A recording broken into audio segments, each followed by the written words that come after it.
ভাইয়া ঘটনা তো যা ঘটার ঘটে গেছে, কিন্তু ঘটনা হইলো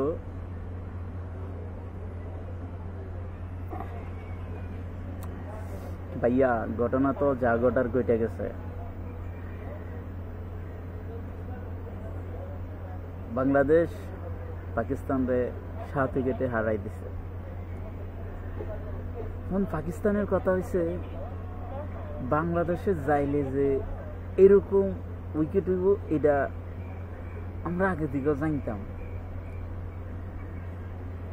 তো ভাই আপনারা যদি আগে থেকেই জানেন তাহলে আপনারা প্রথম 3 ওভার 4 ওভারে তো 40 রানের বেশি লই হালাইছেন, কিন্তু আপনারা সুন্দর করে ঠিয়াই ঠিয়াই কিলে খেলেন না। আপনারা 6 মারতে যান, 6 মারতে ক্যাচ উঠে যায়। আপনারা এই কথা কই আমগো বলার গুণ যে এত সুন্দর সুন্দর বল করছে। আমগো মুস্তাফিজ 4 ওভার বলের 3 ওভার বলই ডট করছে। আপনারা আমগো মুস্তাফিজের বল গুণটা খাড়ো করে দেখতেছেন।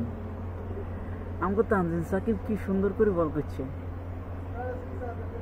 বল তো দূর, এটা কইলাম না, আর থাক। আমগো ইমন কি সুন্দর করে ব্যাট করছে। আপনারা আমগো ব্যাটারে এত সুন্দর 6 মারছে ইমনে, আমগো তহিদ হৃদয় এগুনটা খাড়া করে দেখতেছেন। এগুনটা খাড়া করে দিয়ে আপনারা উইকেটের দোষ দিতেছেন কে? আপনাকে ফখর জামানে যখন প্রথম 3-4 ওভার 6 মারছে, এই সময় তো ঠিকই খুশি হয়েছেন। তো আপনাকে দোষ, আপনারা ঠিক মতো ঠেঁয়াই ঠেঁয়াই খেলাইতে পারেন না। আপনারা 110 রান করছেন মাত্র। আপনাকে তো এটা ভাগ্য বালা, আমগো লিটন দাস আজকা জ্বলি উঠে না। লিটন দাস জ্বলি উঠলে তো তাহলে 8 উইকেটে পড়ে দিত। আচ্ছা লিটন দাস তো দূরের কথা, আমগো যদি তানজিদ তামিম যদি টিকি যাইতো তাহলে তো 10 ওভারে বিত্তে আর মনে হয় খেলা খতম করে দিত।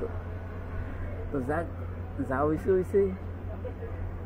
মোট কথা বাংলাদেশ বালা খেলছে, পরের ম্যাচে কি হইব দেখা যাইব। তবে আপনারা উইকেটের দোয়াই দিয়েন না। আমরা শ্রীলঙ্কাতে খেলিয়েছি, শ্রীলঙ্কাতে জিতিয়েছি। আমগো নিজেকে যোগ্যতা